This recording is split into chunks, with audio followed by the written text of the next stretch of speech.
नमस्ते, मी doctor सुवर्ण सातपुते. दुपारची झोप शरीरासाठी योग्य आहे का? आपल्या शरीरावरती दुपारच्या झोपेचे काय दुष्परिणाम होतात आणि दुपारची झोप कोण घेऊ शकतं? किती वेळासाठी घ्यायचं आहे? आणि दुपारची झोप व वजन वाढ यांचा काही संबंध आहे का? तर ह्या सर्व गोष्टी आज आपण क्लिअर करूयात. माणसांमध्ये 3 प्रकारच्या प्रकृती व 3 प्रकारचे दोष असतात. ते आहेत वात, पित्त, कफ. आणि दुपारच्या झोपेला आयुर्वेदामध्ये दिवास्वप्न म्हणतात. आता ह्या दिवास्वप्नाचा इफेक्ट शरीरावरती कसा होतो ते आपण पाहूयात. जेव्हा दुपारी जेवणानंतर दुपारची झोप घेतली जाते तेव्हा शरीरामध्ये कफदोषवृद्धी आणि पित्तदोषवृद्धी होते. त्यामुळे काय काय होतं? फर्स्ट अग्निमांद्य म्हणजेच तुमची जी जठराग्नी आहे ती मंद होते, त्याच्यामुळे मेटाबॉलिझम स्लो होतं. सेकंड अजीर्ण. जेव्हा दुपारचं जेवण केलं जातं जेवणाला डायजेस्ट होण्यासाठी कमीत कमी 2 ते 3 तास लागतात. पण त्याच्या अगोदर जर आपण झोप घेतली तर आपली फिजिकल मुवमेंटही कमी होते आणि मेटाबॉलिझम स्लो होतं आणि प्रॉपर डायजेशन होत नाही. थर्ड आम उत्पत्ती. जेव्हा मेटाबॉलिझम स्लो होतं, प्रॉपर डायजेशन होत नाही, ह्या इनडायजेशनमुळे पुढे जाऊन शरीरामध्ये आम म्हणजेच टॉक्सिन्स तयार होतात. नेक्स्ट अंगगौरवता. जेव्हा तुम्ही लाँग नॅप घेता 2 ते 3 तासासाठी तर शरीरामध्ये गौरवता म्हणजे जडता निर्माण होते. शरीर जड वाटायला लागतं, डोकं जड वाटायला लागतं, चेहऱ्यावर सूज येते, डोळ्याच्या खाली सूज येते.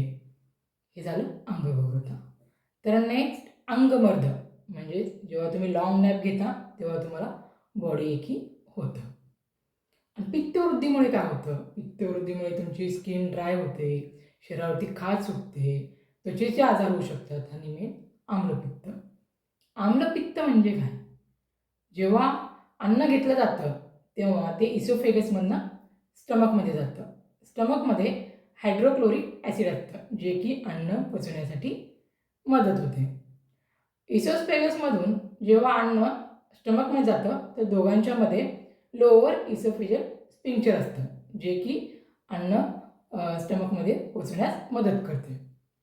आणि जेव्हा आपण दुपारचं जेवण करतो आणि लगेच झोपतो तेव्हा ॲब्डॉमिनल प्रेशरमुळे हायड्रोक्लोरिक ॲसिड हे स्फिंक्टर लूज करून वरती पुश होतं. त्याच्यामुळे काय होतं? इसोफेजल लायनिंग हे फार सेन्सिटिव्ह असतात, ते ॲसिडसाठी बनलेले नाही. त्याच्यामुळे तिथे बर्निंग सेन्सेशन म्हणजेच जळजळ व्हायला लागते. छातीमध्ये जळजळ, घशामध्ये जळजळ आणि प्लस करपट ढेकर, आंबट ढेकर असा त्रास व्हायला लागतो. तर हे झालं आम्लपित्त. आता वजन वाढ व दुपारची झोप यांच्यात काय संबंध आहे ते बघूया. जेव्हा दुपारचं जेवण केलं जातं जेवणानंतर शरीरातली शुगर वाढते. आता हे ग्लुकोज एनर्जीमध्ये कन्वर्ट व्हायला पाहिजे, पण तुम्ही दुपारची झोप घेणार तेव्हा हे ग्लुकोज एनर्जीमध्ये कन्वर्ट न होता ते फॅटी ॲसिडमध्ये कन्वर्ट होतं आणि पुढे जाऊन ते ॲडिपोज टिश्यूमध्ये कन्वर्ट होऊन आपल्या शरीरामध्ये साठवून राहतं. म्हणजेच काय होतं? शरीरातली चरबी वाढते, पोटाचा घेर वाढतो आणि वजन वाढतं. त्यामुळे ज्या लोकांना वेट लॉस करायचा आहे त्या लोकांनी दुपारची झोप कंप्लीटली टाळली पाहिजे. दुपारची झोप कोण घेऊ शकतं? जी वृद्ध लोक आहेत त्यांच्यात ऑलरेडी वात थोडा प्रकोप झालेला असतो, ते लोक, लहान मुलं ते भरपूर खेळतात वगैरे त्याच्यामुळेही त्यांच्या शरीरात थोडं वात प्रकोप असतं, तेही लोक दुपारची झोप घेऊ शकतात.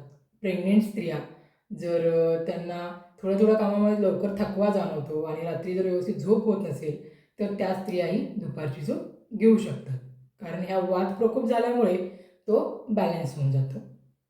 आणि जे नाईट ड्युटी वगैरे करतात त्या लोकांनी आफ्टरनून नॅप कशी घ्यायची?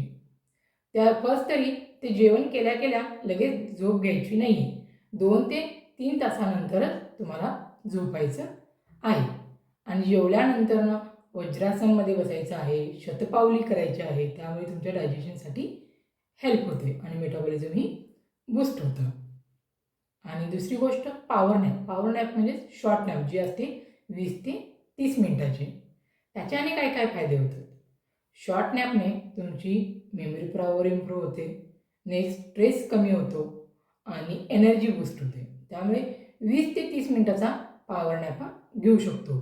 पण जो लाँग नॅप आहे म्हणजेच 2 ते 3 तासाचा तो शरीरासाठी योग्य नाही.